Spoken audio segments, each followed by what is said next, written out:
যেতিয়াই নেকি জীৱনে তোমাক ঘিণ কৰিব লয়, তাৰ বিনিময়ত আপুনি জীৱনক ঘিণ কৰা, নহয়নে? যেতিয়া জীৱনে তোমাক সংঘাত দিয়ে, প্ৰত্যেকটো সংঘাত স্বীকাৰ কৰি লোৱা, নহয়নে বাৰু?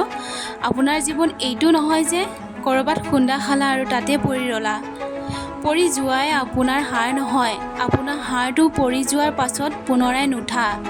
আৰু যেতিয়াই পৰাৰ পাছত উঠা যায় বহুত কষ্ট হয়। যেতিয়াই নেকি উঠি থকা পাছত ডাঙৰ ফেইলিয়ৰ আহে, তেতিয়া মটিভেশ্যন সম্পূৰ্ণভাৱে পৰি যায়। মানুহজনো সম্পূৰ্ণভাৱে ভাঙি পৰা যায়। দুখ লাগে যিটো বস্তু তুমি সম্পূৰ্ণ মনেৰে বিচাৰা কিন্তু পোৱা নাযায়।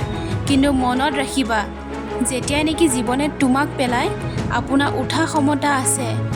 পাৰিব উঠিব আৰু চেষ্টা কৰিবা। পাৰিবা জীৱনত ইমান ডাঙৰ এটা ওজত খোৱাৰ পাছত সকলো পাহৰি যাব ক্ষমতা আছে তোমাৰ? যদি তেনেকুৱাই হয়, আপুনি 99% মানুহৰ মাজৰ পৰা ওলাই আহি 1% মানুহৰ মাজলৈ আহি যাবা। আপোনাৰ অলপো গাত নালাগিব আপুনি কিমান সময় দিলে, কিমান কষ্ট কৰিলে, কিমান এনাৰ্জি লগালে, কিমান ছেক্ৰিফাইচ কৰিলে, কিমান পইচা লগালে। যিহেতু সকলো কৰিলাই, পিছুৱাই নাযাবা। জিকিব লাগে মানে জিকিবই লাগিব, বাছ। ইয়াৰ পাছত আৰু কোনো অপশ্যন নাই। জীৱনে আপোনাক উজটি খুৱাই এবাৰ পেলায় যদিও জীৱনে আপোনাক কেতিয়াও হাৰিব নিদিয়ে। হাৰি যোৱাটো আমাৰ চইচ হয়। নিজে হাৰ মানি হাৰি যাওঁ, কিন্তু জীৱনে কেতিয়াও হাৰিব নিদিয়ে। আপুনি কিবা এটা বস্তু অন্তৰৰ পৰা বিচাৰা আৰু সেইটো পাব কষ্ট কৰাৰ পাছতো নোপোৱা হ'ব পাৰে। কিন্তু যদি পৰি যোৱাৰ পাছত আকৌ চেষ্টা কৰা, কষ্ট কৰি যোৱা, বাৰে বাৰে কষ্ট কৰা, তাৰ পাছতো আপোনাৰ সফলতা নোপোৱা এনেকুৱা হ'বই নোৱাৰে। কাৰণ বিধাতাই কেতিয়াও অন্যায় নকৰে। এটা পইচাৰ খেল এখন আৰম্ভ হোৱাৰ আগতে যেনেকৈ ওপৰলৈ 10 বাৰ দলিওৱাৰ পাছত কেইবা হেড আৰু কেইবা টেল আহিব আপুনি অনুমান কৰিব পাৰে যে, বা 10 বাৰ হেড আহিব পাৰে বা টেল 10 বাৰ আহিব পাৰে।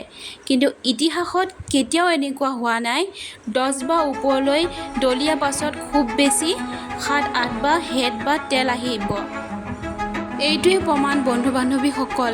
মই ক'লো নহয়, বিধাতাই কেতিয়াও অন্যায় নকৰে। আপুনি বাৰে বাৰে বেলেগ বেলেগ কামৰ বাবে সম্পূৰ্ণ নিজৰ সমস্ত শক্তি এৰি দিয়া।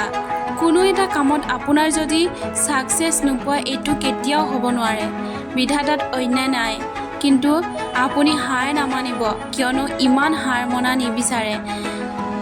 শ্ৰেষ্ঠ তেওঁ হয়, যাৰ হৃদয় ভঙা, সপোন ভঙা, আপোনবোৰে ভাঙি পেলোৱা হয়। তেওঁ ক'ব, মই হাৰ নামানো, মই আগুৱাই গৈ থাকিম। মানুহক বয়সে ভাগৰুৱা কৰিব নোৱাৰে, উজটিবোৰে পেলাব নোৱাৰে। যদিহে জেদ আছে জিকিব, তেতিয়া হাৰি যোৱাৰ পাছতো হাৰি নাযায়। এইটো সদায় মনত ৰাখক। কমজুৰি আপুনি নহয়, মাথো আপোনাৰ সময় হয়, আৰু সময় সকলোৱে সলনি হয়। আপুনি মাথো আপোনাৰ কৰ্তব্য কৰি যাওক। ধন্যবাদ।